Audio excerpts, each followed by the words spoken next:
पिछले एपिसोड में हमने देखा कि जियाओ यान ने सबके सामने याओ टियान को बुरी तरह हरा दिया। गुस्से में याओ टियान अपनी spirit subduing flame 13th heavenly flame का इस्तेमाल करता है, लेकिन जियाओ यान अपनी heavenly lotus heart burning flame से उसे आसानी से हरा देता है। इसके बाद वांग गुई गुस्से में जियाओ यान पर हमला करता है, लेकिन जी यान उसका अटैक रोक देती है। इसी दौरान वांग गुई और मास्टर याओ लाओ के बीच पुरानी दुश्मनी सामने आती है, जहां वांग गुई मास्टर याओ लाओ और उनके पेरेंट्स की बेइज्जती करता है। ये सुनकर जाओ यान बेहद गुस्से में आ जाता है और लगभग उस पर हमला करने ही वाला होता है। तभी अचानक प्यूरिफाइंग डेमोनिक लोटस फ्लेम का सील टूट जाता है और सभी लोग उसकी स्पेस में प्रवेश कर जाते हैं। अंदर जाओ यान अपने दोस्तों से अलग हो जाता है और प्यूरिफाइंग डेमोनिक लोटस फ्लेम उसे एक इल्यूजन में फंसा देता है, जिसमें जाओ यान देखता है जहां हुन मिशिंग उसके फादर को टॉर्चर कर रहा होता है। वो अपने फादर को वहां मरते हुए देखता है, जिसके बाद बोधी हार्ट की मदद से वो इल्यूजन से बाहर निकल आता है। इसके बाद जाओ यान अपने दोस्तों से मिलता है और सबको पता चलता है कि ये नाइटमेरिश हेवन फॉग नाम की खतरनाक इल्यूजन टेक्निक है। आगे बढ़ते हुए उन पर फ्लेम सर्वेंट्स हमला करते हैं, जिसके बाद उनका सामना एक पावरफुल 4 स्टार डू शेंग कल्टिवेटर से होता है। जी यान, एल्डर ननहाई और जाओ यान मिलकर उससे लड़ते हैं और अपनी कंबाइंड टेक्निक से उसे हरा देते हैं। लेकिन तभी अचानक वो कल्टिवेटर फिर से रिवाइव होकर उनके सामने आ जाता है और इस बार उसकी बॉडी पर जाओ क्लैन का मार्क दिखाई देता है। यही देखकर जाओ यान पूरी तरह हैरान रह जाता है कि आखिर ये आदमी कौन है। अब आगे एपिसोड 190 की शुरुआत बिल्कुल वहीं से होती है, जहां हम देखते हैं वो मिस्टीरियस कल्टिवेटर बहुत सारे स्लैशेस करके सबको पीछे हटा देता है। उसके अटैक इतने खतरनाक थे कि जिया बहुत मुश्किल से डॉच कर पा रही थी। मास्टर गु ननहाई यहां पर उसकी मदद करने की कोशिश करते हैं, लेकिन वो कल्टिवेटर कंटिन्यूसली अटैक करता रहता है। तभी वो कल्टिवेटर अपनी एक्स को लेकर जिया की ओर बढ़ने लगता है। वो जैसे ही उसके पास पहुंचता है, तभी उसके सामने जियाओ यान आ जाता है, जहां जियाओ यान उस मिस्टीरियस कल्टिवेटर के माथे पर जियाओ क्लैन क्रेस्ट देखता है। ये देखकर वो तुरंत उस मिस्टीरियस कल्टिवेटर को रोकते हुए चिल्लाता है, सीनियर रुक जाइए। अचानक पूरे माहौल का रुख बदल जाता है। जो कल्टिवेटर अभी तक सबका दुश्मन लग रहा था, वो जियाओ यान की बात सुनकर रुक जाता है। उसकी एक्स जियाओ यान के माथे के सामने आकर रुक जाती है। उसके होठों से धीरे धीरे शब्द निकलते हैं, जाओ जाओ, ये तो जाओ क्लैन का मार्क है। तब जाओ यान सम्मान के साथ अपना परिचय देता है, एंसेस्टर मैं हूं जियाओ यान, जाओ क्लैन से। और जाओ यान हैरानी से पूछता है कि सीनियर आप जाओ क्लैन के कौन से मेंबर है। लेकिन वो कल्टिवेटर खुद ही उलझन में पड़ जाता है। उस मिस्टीरियस कल्टिवेटर को बहुत पेन हो रहा था। वो खुद को संभाल भी नहीं पा रहा था। वो बार बार वही शब्द दोहराता है, ये तो जाओ क्लैन मार्क है। तुम जाओ क्लैन के मेंबर हो तो मैं कौन हूं? मुझे कुछ याद क्यों नहीं आ रहा?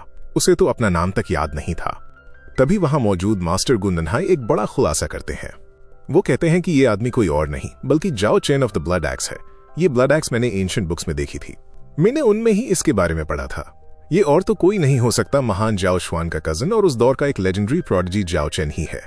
जाओ चेन बहुत इंटेलिजेंट था और उसका सिग्नेचर वेपन था ह्यूज ब्लड एक्स। ये सुनकर जाओ यान भी पूरी तरह हैरान रह जाता है, क्योंकि उसके सामने खड़ा एक खतरनाक वॉरियर दरअसल उसका अपना एंसेस्टर जाओ चेन था। लेकिन तभी हम देखते हैं वो कल्टिवेटर अपना कंट्रोल होने लगता है। वो अपने एक्स को इधर उधर मारने लगता है और कहता है मुझसे दूर रहो। लेकिन मास्टर गु ननहाई सभी को सावधान करते हैं कि जाओ चेन अभी भी पूरी तरह होश में नहीं है।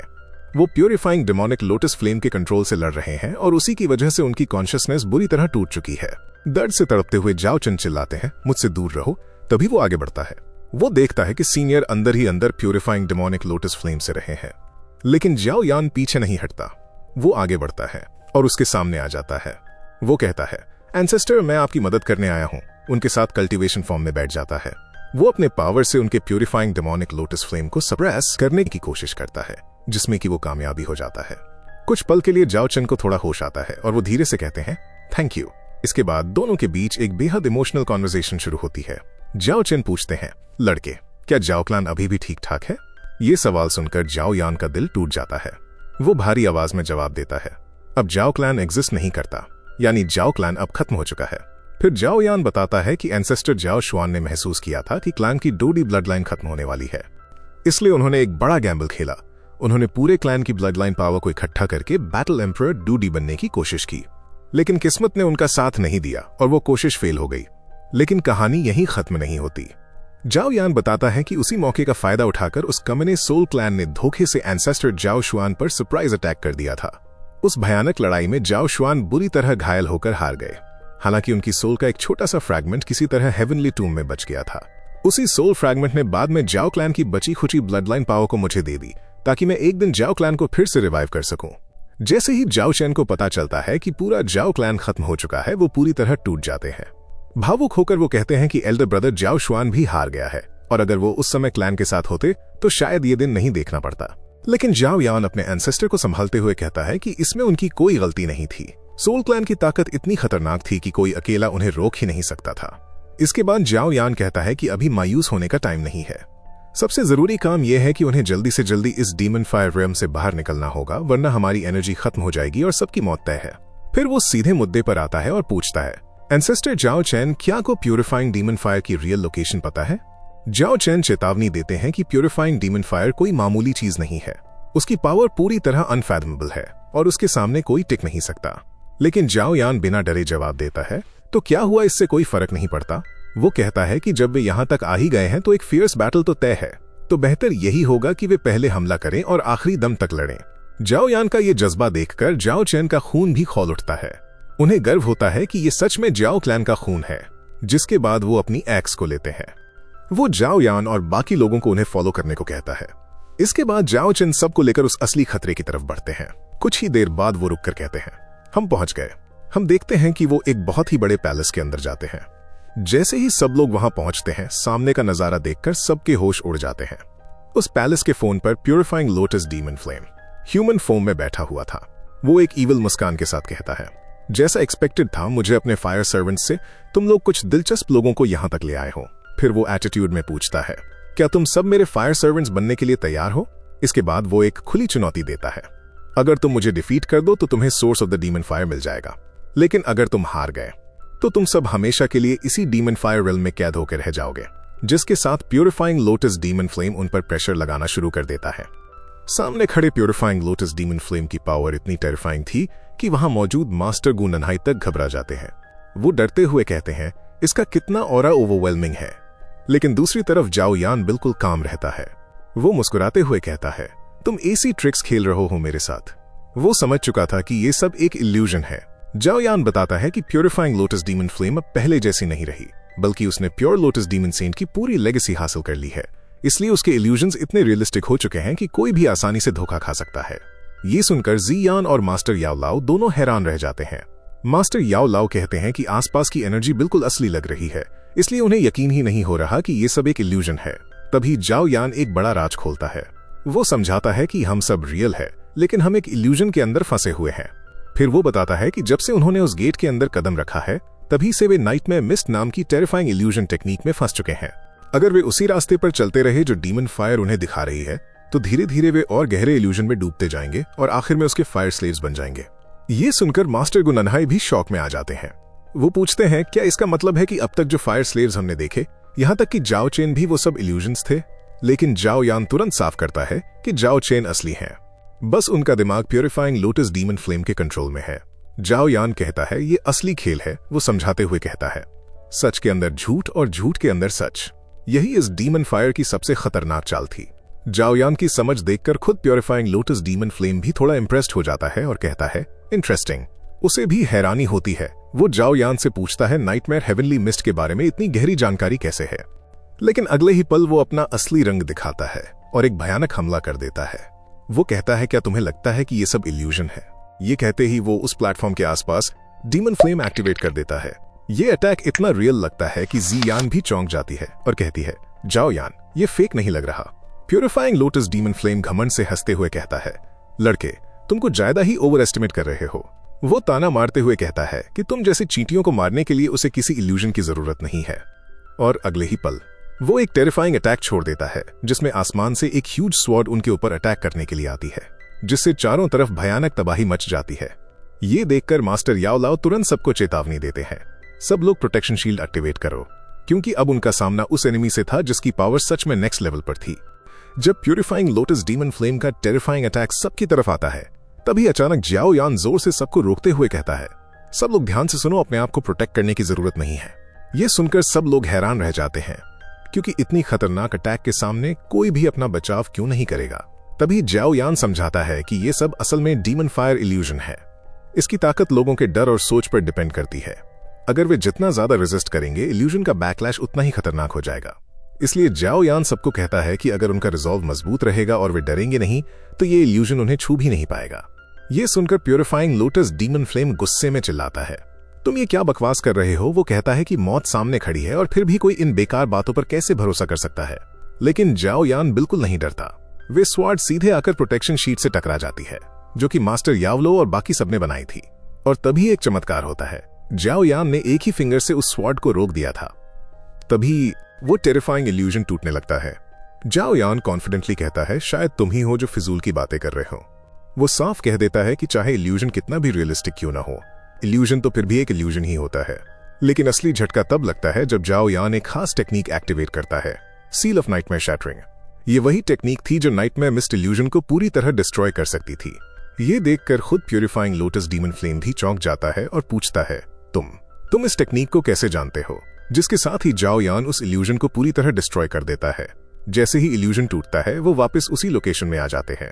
जुनिर, जी यान, मास्टर याओ लाओ शॉक हो जाते हैं। यहाँ तक कि मास्टर याओ लाओ को अभी भी यकीन नहीं होता और वो पूछते हैं, ये अभी भी इल्यूजन तो नहीं है? उसी समय वहां अचानक हुन मीशेंग और हॉल ऑफ सोल के लोग भी टेलीपोर्ट होकर आ जाते हैं। साथ ही बाकी क्लैंस के कल्टिवेटर्स भी आ चुके थे। सब लोग हैरान थे कि प्यूरिफाइंग लोटस डीमन फ्लेम ने हजारों सालों में नाइटमेयर मिस्ट को इतना टेरिफाइंग लेवल तक पहुंचा दिया है। अब सबको समझ आ जाता है कि अगर जाओ यान ने इल्यूजन को नहीं तोड़ा होता तो शायद कोई भी वहां से बाहर नहीं निकल पाता। दरअसल जाओ यान के इल्यूजन तोड़ते ही एक चेन रिएक्शन शुरू हो गया था, जिसकी वजह से बाकी सभी लोग भी उस नाइटमेयर इल्यूजन से बाहर निकल आए। जाओ यान तुरंत सिचुएशन को समझकर प्रैक्टिकल बात करता है। वो सबको कहता है कि अच्छा हुआ बाकी क्लैंस के लोग भी यहाँ आ गए, क्योंकि हम डीमन फायर को अकेले सबड्यू नहीं कर सकते। यानी अकेले प्यूरिफाइंग लोटस डीमन फ्लेम को हराना लगभग नामुमकिन है। तभी उस प्लेटफॉर्म में से एक पिलर बाहर निकलता है, जिसके पावर बहुत टेरिफाइंग थी। ये देखकर सब लोग हैरान हो जाते हैं। हम देखते हैं कि वो पिलर अपने आसपास की सारी एनर्जी को अब्सॉर्ब कर रहा था और तभी उस energy true purifying lotus demon flame अपनी असली और भयानक फॉर्म में प्रकट हो जाता है। उसका ऑरा पहले से भी कई गुना ज्यादा टेरिफाइंग हो चुका था। हॉल ऑफ सोल का लीडर हुन मेशेंग भी उसकी पावर्स को देखकर हैरान था। वो कहता है, प्यूरिफाइंग लोटस डीमन फ्लेम का ऑरा इतना टेरिफाइंग है, ये तो बहुत खतरनाक है। इसे देखकर वैंग वे सबको वार्न करता है कि इस डीमन फायर के टैक्टिक्स बेहद अजीब और खतरनाक हैं। अगर आज ये यहां से निकल गया तो पूरा सेंट्रल कॉन्टिनेंट तबाह हो सकता है। वो गुस्से में कहता है कि अब इसे और ज्यादा आजाद नहीं छोड़ा जा सकता। दूसरी तरफ प्यूरिफाइंग लोटस डीमन फ्लेम भी गुस्से से जाओ यान की तरफ देखता है और पूछता है, तुम कौन हो? उसे यकीन ही नहीं हो रहा था कि इतने बड़े नाइटमेयर मिस्ट इल्यूजन को एक लड़के ने कैसे तोड़ दिया। तभी वहां मौजूद हॉल ऑफ सोल का डेप्यूटी लीडर भी मान लेता है कि ये सब जाओ यान की वजह से हुआ है। वो कहता है, ना चाहते हुए भी हम फिर से जाओ यान के कर्जदार हो गए। यानी एक बार फिर सबने जाओ यान का एहसान ले लिया था। लेकिन प्यूरिफाइंग लोटस डीमन फ्लेम बेहद एरोगेंट था। वो रूडली कहता है कि उसे ये जानने की जरूरत नहीं कि तुम कौन है, क्योंकि जब तुम और ये सब मेरे फायर स्लेव्स बन जाएंगे तब मैं खुद तुम्हारी दिमाग से सारी जानकारी निकाल लूंगा। जिसके साथ वो अपना प्रेशर उन पर डालने लगता है। ये कहते ही वो वहां पर अपनी फ्लेम को अनलिश कर देता है, जिससे कि बहुत सारे कल्टिवेटर मारे जाते हैं। इसके बाद वो बाकी लोगों का मजाक उड़ाते हुए कहता है, फालतू के कचरे, तुम लोगों की हिम्मत कैसे हुई मेरी जगह गंदी करने की। उसके अनुसार मार्शल सेंट से नीचे के कल्टिवेटर्स तो सिर्फ कचरा है जो उसके स्पेस को गंदा कर रहे हैं। वो घमंड से कहता है कि यहाँ से वही लोग जिंदा बचेंगे जो उसके फायर स्लेव बनने के लायक होंगे। तभी एंसेस्टर जाओ चेन सबको वार्न करते हुए बताते हैं कि इस फ्लेम की असली ताकत क्या है।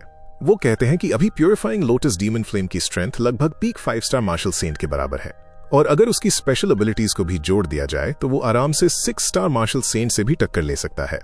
यानी साफ बात यह थी कि वहां मौजूद किसी भी कल्टिवेटर की ताकत अकेले उसके बराबर नहीं थी। लेकिन असली डर तब शुरू होता है जब प्यूरिफाइंग लोटस डीमन फ्लेम एक खतरनाक हंसी के साथ कहता है, अब मैं तुम लोगों को अपनी रियल कलेक्शन दिखाता हूँ। इसके बाद वो अपने फायर स्लेव्स को समन करता है। अगले ही पल उसके पीछे से एक एक करके कई टेरिफाइंग कल्टिवेटर्स समन होने लगते हैं। ये देखकर जाओ यान तक हैरान रह जाता है, क्योंकि वे सभी डोशेंग लेवल के एक्सपर्ट्स थे। जब मास्टर गु नन्हाई उन्हें गिनते हैं तो पता चलता है कि वहां कुल 10 फायर स्लेव्स मौजूद हैं, और उनमें से हर एक की स्ट्रेंथ 1 स्टार से लेकर 3 स्टार डोशेंग तक की थी। यानी अब सामने सिर्फ प्यूरिफाइंग लोटस डीमन फ्लेम ही नहीं था, बल्कि उसके साथ 10 पावरफुल डोशेंग सर्वेंट्स भी खड़े थे। दूसरी तरफ प्यूरिफाइंग लोटस डीमन फ्लेम बेहद एरोगेंट होकर सबका मजाक उड़ाने लगता है। वो कहता है कि जब भी वो अपना सील तोड़ता है तब हमेशा कुछ 2 कौड़ी के बेवकूफ लोग यहाँ आ जाते हैं, लेकिन अंत में वही लोग मेरे सबसे ओबीडियंट फायर स्लेव्स बन जाते हैं। प्यूरिफाइंग लोटस डीमन फ्लेम आगे कहता है कि अब ये सब भी उसकी कलेक्शन का हिस्सा बनने वाले हैं। उसकी ईवल लाफ चारों तरफ उस वैली में गूंजती है। सिचुएशन इतनी खतरनाक हो चुकी थी कि यहाँ तक कि हुन मिशेंग भी समझ गया कि अकेले लड़ना पॉसिबल नहीं है। इसलिए वो सबकी तरफ देखकर कहता है, एवरीवन, हमारे बीच चाहे कितनी भी लड़ाई झगड़े हों, अगर आज जिंदा रहना है तो हमें अपनी फोर्सेस का एक अलायंस बनाना होगा। वो ताना मारते हुए जोड़ता है कि अगर किसी को लगता है कि वो अकेले प्यूरिफाइंग लोटस डीमन फ्लेम को हरा सकता है तो वो बेझिझक आगे बढ़ सकता है, लेकिन फिर उसकी मदद की उम्मीद न रखे। सबको अब साफ समझ आ चुका था कि अकेले लड़ना मतलब सीधी मौत है। इसीलिए धीरे धीरे बाकी एंशिएंट क्लैंस के कल्टिवेटर्स भी इस अलायंस के लिए मान जाते हैं। स्टोन क्लैन के लोग कहते हैं कि भले ही हॉल ऑफ सोल की रेपुटेशन खराब हो, लेकिन इस समय हुन मिशिंग की बात सही है।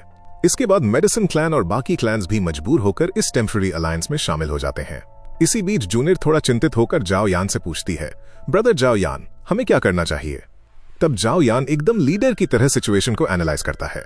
वो कहता है कि इस समय सबसे जरूरी काम सिर्फ एक है, पहले प्यूरिफाइंग लोटस डीमन फ्लेम को हराना। जब तक ये डीमन फायर डिफीट नहीं होगा तब तक किसी को भी डीमन फायर सोर्स हासिल करने का मौका नहीं मिलेगा। इसीलिए जाओ यान फैसला करता है कि फिलहाल उन्हें भी बाकी क्लैंस के साथ मिलकर लड़ना होगा। ये सुनकर खुद हुन मिशिंग भी थोड़ा हैरान हो जाता है और कहता है, बड़ी लंबी छलांग लगाने की कोशिश है ये तो। यानी अब सिचुएशन ऐसी बन चुकी थी जहां दुश्मन भी मजबूर होकर एक साथ खड़े थे और सामने था एक ही enemy, purifying lotus demon flame. अब शुरू होने वाली थी एक जबरदस्त बैटल जहां कई डूशेंग पावर हाउसेस मिलकर एक ही टेरिफाइंग एनिमी से लड़ने वाले थे। और इसी टेंस मोमेंट के साथ एपिसोड 190 यहीं पर खत्म हो जाता है।